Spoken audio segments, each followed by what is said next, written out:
ක්‍රිස්තුස් වහන්සේගේ නාමයෙන් ඔයාලා හැමෝම ශලම් YouTube channel එකට පිළිගන්න ලබනවා. මම හිතනවා ඔයාලා හැමෝම හොඳින් සනීපෙන් ඇති කියලා ජේසුස් වහන්සේගේ නාමයෙන්. ඒ වගේම පසුගිය සතිය තුළ මම ඔයගොල්ලන්ට දෙවියන් වහන්සේ කිව්ව දෙවියන් වහන්සේගේ මට පෙන්වපු දෙයක් තුළ මම දැම්මා. ඒ තමයි වීඩියෝ එක ඒ මාතෘකාව වෙලා තිබ්බේ දෙවියන් වහන්සේගේ කැමැත්ත කරන මනුෂ්‍යයන් වෙන් කර ගැනීම කියලා. මම හිතනවා ඒ මාතෘකාව තුළින් දෙවියන් වහන්සේ ඔයාලට කතා කරන්න ඇති කියලා. ඒ වගේම අද මම මේ ඇවිල්ලා ඉන්නේ මේ උපදේශයට මේ අපේ සේවාවල් සඳහා. එතනදී දෙවියන් වහන්සේ යම් කිසි දෙයක් මට කතා කරලා කිව්වා ඔයාලට මේ දේශනාව දාන්න කියලා. මේක දේශනාවක්ම නෙමෙයි. මේක දෙවියන් වහන්සේ කිව්වේ මේක ශ්‍රවණය කරන කවුරු හරි කෙනෙක්ට ඉන්නවද එයාලට මේක වැදගත් වෙනවා ඒක කියන්නේ. ඉතින් මේක තරුණයන් තමයි ගොඩක් බලන්නේ මම හිතනවා. ඔබ දේවදාසියක්ද දේවදාසෙක්ද? ඉතින් අද මගේ මාතෘකාව තමයි ඔබගේ සේවය කිසිම කෙනෙක් එක්ක සංසන්දනය නොකරන්න. ඉතින් ඇත්තටම කියනවා නම් ඔබ සේවය කරනවද? ඔබ දේවදාසියක්ද දාසෙක්ද? ඔබගේ සභාව තුලත් ඔබගේ කිතුණු සමාජය තුලත් ඔබගේ සේවය කවුරුත් සමග සංසන්දනය කරන්න යන්න එපා. එතකොට ඔබගේ ජීවිතයේ තියෙන ඔබගේ සේවය ඔබටම එපා වෙනවා. දෙවියන් වහන්සේ මේක තමයි මට අද කියන්න කියලා කිව්වේ. ඉතින් මගේ ජීවිතේ ඔබ තිබ්බා. මම මිනිස්යන් සමග මගේ සේවය සංසන්දනය කළා. මාව සංසන්දනය කළා. නමුත් දෙවියන් වහන්සේ මෑත කාලෙක ඉඳලා මට පෙන්නපු දේ තමයි එහෙම කළොත් ඔයාගේ ජීවිතේම ඔයාට එපා වෙනවා කියලා. ඉතින් ඒක මගේ ජීවිතේ සමහර කාලවලදී සිදු වුණා. ඉතින් ඔබගේ ජීවිතේ සිදු වෙලා ඇති. ඔබගේ ජීවිතයේ දෙවියන් වහන්සේ විශේෂ කැඳවීමක් තියලා තියෙනවා. ඒ කැඳවීමට එන්න ඔබට නොඑක් පඩි පෙළවල් ආත්මික මට්ටම් වලට එන්න වෙනවා. ඒක එකපාර වෙන්නේ නැහැ. ඒ නිසා ඔබ ඉවසීමෙන් වැඩ කටයුතු කර යුතුයි. අර මිනිස්සුන් ඔබට වඩා ඉක්මනට යනවා නම් ඒක ගැන කලබල වෙන්න එපා. ඒක ගැන ඔබ කිසිම දෙයක් හිතන්නත් එපා. මිනිස්සුන් ඔබට වඩා උසස් වෙනවා නම් මිනිස්සුන් ඔබට වඩා වර්ධනය වෙනවා නම් ඒ ගැන කිසි දෙයක් හිතන්න කරන්න යන්න එපා. නමුත් එක දෙයක් තියෙනවා. ඔබ විමසිය යුතු ඔබ දෙවියන් වහන්සේ කියන විදිහට වැඩ කරනවද? ඒ වගේම ඔබගේ ගුරුවරයන් ඔබට දෙන දේවල් ඔබ කරනවද කියන. ඉතින් ඒක මගේ යම් කිසි කාලවල වල මට වැරදිච්ච තැන් තිබ්බා. ඒ සමගම මම අනිත් මිනිස්යන් එක්ක මගේ ජීවිතය, මගේ සේවය මාව සංසන්දනය කරන්න ගත්තා. මම මාව පහත් කරගත්තා. ඉතින් ඒ පහත් වීම කවදාවත් ඔබ ඇති කරගන්න එපා. ඒක ගේන්නේ ඔබට සාතන්.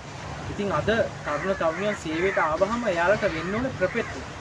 එයාලට වෙන්න ඕනේ හාස්‍යම් කරන මේ සුභාරංචි දේශකයෝ. එහෙම නෙමෙයි. ඉස්සෙල්ලාම බලන්න ඔබ ටික කාලයක් දෙවියන් වහන්සේත් එක්ක සැලැස්මේ ගිහිල්ලා ඔබගේ සේවය මොකක්ද? දෙවියන් වහන්සේ ඔබට දීලා තියෙන දීමනා මොනවද? ඔබට දෙවියන් වහන්සේ පාවිච්චි කරන්න යන්නේ කොහොමද? ඔබ මොන ආකාරයෙන්ද පාවිච්චි කරන්නේ දෙවියන් වහන්සේ?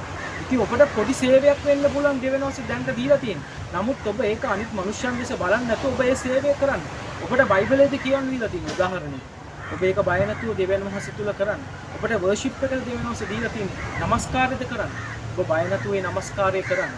දෙවියන් වහන්සේ කුඩා දෙයින් තමයි ඔබගේ ජීවිතේ ලොකු සේවයක් බවට පත් කරන්නේ.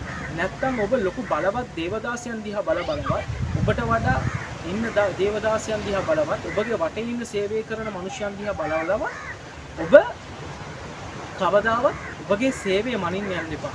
මොකද ඔබගේ සේවය දෙවියන් වහන්සේ මතයි රැඳෙන්නේ. මිනිසයන් තුල නෙමෙයි රැඳෙන්නේ.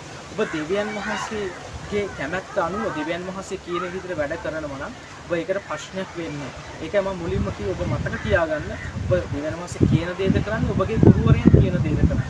අනික අපි ඒ තත්ත්වෙට වැටෙන්නේ අනිත් මිනිස්යන්ගේ සේවවල දිහා අපි බලන්න යන්නේ ඒ දේවල් නොකර ඉන්න. ඒ නිසා දෙවියන් වහන්සේට අවශ්‍ය ඔබව හරි සැලැස්මේ ගෙනියන්න. ඔබ එකතු වෙලා වැඩ කරද්දී ඔබ කාගේවත් සේවවල දිහා බලන්න යන්න එපා. අරයා මට වඩා පාවිච්චි වෙනවනේ. ඇයි මාව හැමදාම මේ තැන තියෙන්නේ? ඒක දෙවියන් වහන්සේගේ කැමැත්ත. ඔබට දෙවියන් වහන්සේ යම් කිසි දෙයක් උගන්වනවා ඇති. ඒ වකවානුව තුල මේ වකවානුව තුල ඔබට දෙවියන් වහන්සේ යම් කිසි දේවල් උගන්වනවා ඇති. ඒ හින්දා ඔබ සහෝදර සහෝදරිය දෙවියන් වහන්සේගෙන් ප්‍රශ්න කරන්න යන්නත් එපා ඒ සම්බන්ධව. ඔබව ප්‍රතික්ෂේප කරගන්නත් එපා. ඒ වකවානුව ඔබට එනවා. හැබැයි මේ වකවානුව තුල දෙවියන් වහන්සේ තුල ස්ථිරවම ඉන්න. ඔබට දීලා තියෙන කුඩා සේවාවල් ඔබ කරන්න. ඔබට හැඟේ ඔබව සමහරක් මිනිස්යන් පැත්තක දමා තිබෙනවා කියලා. නමුත් පැත්තක දමා තිබිලා නැහැ. දෙවියන් වහන්සේ ඔබව පාවිච්චි කරන්නේ. දෙවියන් වහන්සේට ඔබව අනාර්ග සැලැස්ම විතර ගෙනියන්න. ඔබ අනිත් මිනිස්යන් දිහා බලන්න ගිය මොකද දන්නවද වෙන්නේ? ඔබට දීලා තියෙන දීමනාවත් ඔබට වැඩි දියුණු කරගන්න හම්බෙන්නේ. දෙවියන් වහන්සේත් එක්ක ඔබ හරි ආකාරයෙන් ඉන්නවා. ඔබ දෙවියන් වහන්සේ කියන සැලැස්ම තුල ඉන්නවද? දෙවියන් වහන්සේ ඔබ අනිවාර්යෙන් එක්කන් යනවා ගමන. ඉතින් මගේ ජීවිතේ වැරදිච්ච දැන් තමයි මම මිනිස්යන් දිහා බලන්න ගියා. මිනිස්යන්ගේ පාවිච්චි කිරීම දිහා බලන්න ගියා. මිනිස්යන්ගේ ඒ කියන්නේ මිනිස්යොත් එක්ක ඉති අපි පහක්ද කියලා බලන්න ගියා. ඒක ඔබට එවන්නේ යක්ෂය. මතක තියාගන්න. ඔබ මිනිස්යන් දිහා බැලුවොත් කවදාවත් ඔබට දෙවියන් වහන්සේගේ සේවයවත් දෙවියන් වහන්සේ දීලා තියෙන අනුග්‍රහයෙන්වත් දෙවියන් වහන්සේගේ සැලැස්මවත් යන්න හම්බෙන්නේ නැහැ. ඇයි ඒ දන්නවද? ඔබ මිනිස්යන් බලන ආකාරයට ඔබ වැටෙනවා. ඒ නිසා සහෝදර සහෝදරිය දෙවියන් වහන්සේ කියන විදිහට වැඩ කරන්න. මිනිස්යන් දිහා බලන්න යන්න දෙපා. ඉදා පේදුරු උනාටු ඇවිදගෙන යද්දි දෙපැත්ත රළේනවා දැකලා ඒ දේවල් බලලා පේදුරු ගිලෙන්න ගියා. නමුත් යේසුස් වහන්සේ ඔබ බේරගත්තා. ඔබ මේ දේශනාව මේ මට දෙවියන් වහන්සේ කියන්න කිව්ව දේ ඔබ මේ YouTube channel එකෙන් අහනවද? මතක තියාගන්න. ඔබගේ සේවය තව කෙනෙකු සමග සංසන්දනය නොකරන්න. ඒක බලවත් අශුද්ධ දෙයක්. ඒක දෙවියන් වහන්සේ කෝප කරන දෙයක්. ඔබ මේ YouTube channel එකෙන් ඔබ මාව බලනවා නම් ඔබට කවදාවත් බෑ මාව වෙන්න. ඔබට මට වෙන්න බෑ ඔබව කවදාවත්. ඒක තමයි දෙවියන් වහන්සේගේ සැලැස්ම. තව මිනිස්යන්ට විවිධාකාර විදිහට තමයි දෙවියන් වහන්සේ දීලා තියෙන එක දේවල්. පාවුලුතුමාව වෙනම කැඳවීමකට අරන් තිබ්බ දෙවියන් වහන්සේ. හැබැයි පේදුරු අරන් තිබ්බේ වෙනම කැඳවීමකට. යෝහන්න අරන් තිබ්බේ වෙනම කැඳවීමකට. එහෙම තමයි මේ සභාව වර්ධනය වෙන්නේ. ඒ නිසා මතක තියාගන්න. තව දෙයක් තමයි ඔබ මොන ආකාරයෙන් පාවිච්චි කළත් දෙවියන් වහන්සේගේ සමගියෙන් ප්‍රේමයෙන් තමයි ඔබ දෙවියන් වහන්සේ පාවිච්චි කරන්නේ. තව දෙයක් තමයි යක්ෂයාගේ තියෙන සැලසුම තමයි ඔබගේ කණ්ඩායමෙන් වෙන් කරන්න ඉඩ තියෙනවා. ඔබගේ සභාවෙන් වෙන් කරන්න ඉඩ තියෙනවා. ඔබගේ සැලසුම් දෙවියන් වහන්සේ තබා තිබෙන දාසයන්ගෙන් වෙන් කරන්න ඉඩ තියෙනවා. ඒ දේවල් වලට ඉඩ දෙන්න එපා. මක්නිසාද ඒ තැන්වලදී යක්ෂයා හැම වෙලෙම පෙන්වන්න හදනවා ඔබට වඩා අනිත් මිනිස්යන් පාවිච්චි කරනවා කියලා. ඒක නෙමෙයි යථාර්ථය. දෙවියන් වහන්සේ ඔබට අපූර්ව සැලසුමක් තබා තිබෙනවා.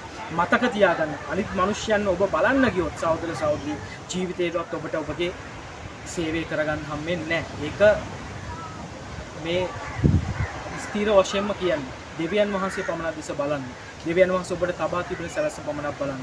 දෙවියන් වහන්සේ ඔබට දීලා තිබෙන දීමනා ටැලන්ට් ඔබට ඔබගේ අතුලාන්තය ආත්මය හංගලා තියෙන දේවල් එළියට ගන්න දෙවියන් වහන්සේ ඒ ගමන යද්දි තමයි. ඔබ අන් මනුෂ්‍යයන්ට උගන්වන්න යන්නේ ඔබ ආපු මාර්ගවල වල.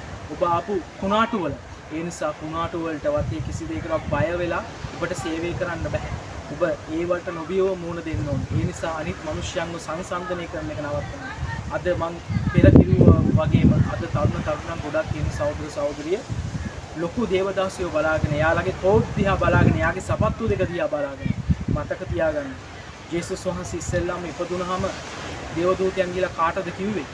එඬේරුන්ට. දුප්පත් කෙනෙකුට. ඔබ දුප්පත්ද ඔබ පොසත්ද දේවදාසෙක්ට ඒක අදාළ වෙන්නේ. අද කොච්චර ලංකාවේ ඇතුළත් වල කොච්චර දුක් විඳගෙන සේවය කරන දාසියෝ ඉන්නවද? ඒ නිසා මතක තියාගන්න සහෝදර සහෝදරිය. කාත් එක්කවත් ඔබගේ ජීවිතය ඔබගේ සේවය සංසන්දනය කරන්න යන්න බෑ. ජීවමාන දෙවියන් වහන්සේ ඔබට අනර්ග සැලැස්මක් තබා තිබෙනවා. ජීවමාන ලෙස මේක තබා තිබෙනවා. ඒක නුදුරු අනාගතයේදී ඔබට දෙවියන් වහන්සේ අතට දෙන්න යනවා. ඒ නිසා ඔබ ලස්සන වාචනයක් ලෙස දෙවියන් වහන්සේ පාවිච්චි කරන්න. ඒ නිසා දෙවියන් වහන්සේට කැප වෙන්න. ඔයාලා හැමෝටම ජේසුස් පිහිටා.